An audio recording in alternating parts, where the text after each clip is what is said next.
Compass অফিসারকে বলছে আপনি একবার আমাকে বাইরে যাওয়ার অনুমতিটা দিন আমার স্বামীর সাথে হসপিটালে দেখা করার জন্য। এদিকে ঋতুজা অখিলেশকে বলছে তুমি আমার ছেলের সাথে যা করেছো তার শাস্তি ভগবান তোমায় দেবে, তুমি তোমার এই চেহারাটা আয়নার সামনে দাঁড়িয়ে দেখতে পারবে না।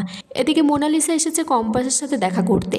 অখিলেশ তখন কান্নাকাটি করছে আর বলছে আমার বিহানের কিচ্ছু হবে না। এদিকে মোনালিসা কম্পাসকে বলছে বাহ, তুই এবার হসপিটালে গিয়ে নিজের চোখে দেখতে চাচ্ছিস বিহানের কষ্টটা, আর এখন ন্যাকামি করে বিহানের সাথে দেখা করতে চাইছিস। তুই কোনোদিনও বিহানের আশেপাশেও তুই যেতে পারবি না, আর তুই নিজেকে যাতে বিহানের স্ত্রী বলে দাবি করতে না পারিস সেই ব্যবস্থাও আমি করব। মোনা বলছে আজ পর্যন্ত কোর্টে আমার দাদুকে কেউ হারাতে পারেনি, তোর লয়ারও হেরে যাবে, শেষ পর্যন্ত আমি জিতবো, আমার দাদু জিতবে। এদিকে কম্পাসের মা খুব চিন্তা করছে আর বলছে আমার কম্পাস কখন আসবে।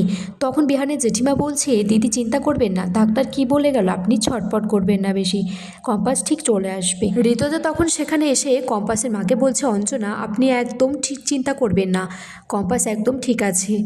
মোনালিসা তখন পুলিশকে বলে যে কম্পাসকে জেলের বাইরে না যেতে দিতে। পুলিশটা বলছে হ্যাঁ ম্যাডাম, একদম যেতে দেবো না, যতক্ষণ না পর্যন্ত ওনার লয়ার এসে আমাদেরকে বলবে ততক্ষণ দেখা করতে দেবো না। মোনালিসা বলছে এই পারমিশন কখনো আসবেই না। এদিকে ঋতুজা বিহানের জেঠিমাকে বলছে যে দেখিস ছোট কম্পাসের মাকে যেন কেউ না জানায় যে কম্পাস লকআপে আছে। তখন বিহানের জেঠিমা বলছে এই সংসারের কাজ যে ছোট নয়, তুমি তো আমাকে বুঝতে শিখিয়েছো দিদি, তুমি তো আমাকে বুঝতে শিখিয়েছো আমার জায়গাটা।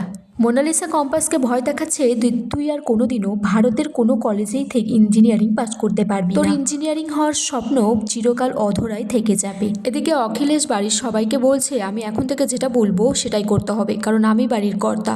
ঋতুজা বলছে আস্তে, আমার সাথে আস্তে কথা বলবে তুমি, এমনিতেই তুমি চারিদিক থেকে ফেসে আছো, আর তোমার এই যে লাফালাফি এটাও বেশি দিন টিকবে না। অখিলেশ তারপর তার বড় বৌমাকে বলছে তুমি যার টাকায় খাচ্ছ পড়ছো বেঁচে আছো তাকেই ছুরি মারছো, সারাদিন তো কোনো কাজ করতে হয় না। তখন তার ছেলেকে জিজ্ঞেস করছে যে তা বৌমা কী করে, তুই খোঁজ নিয়েছিস কখনো? বলছে বাবা আমি তো ব্যবসা করি, আমি তো ইনকাম করি।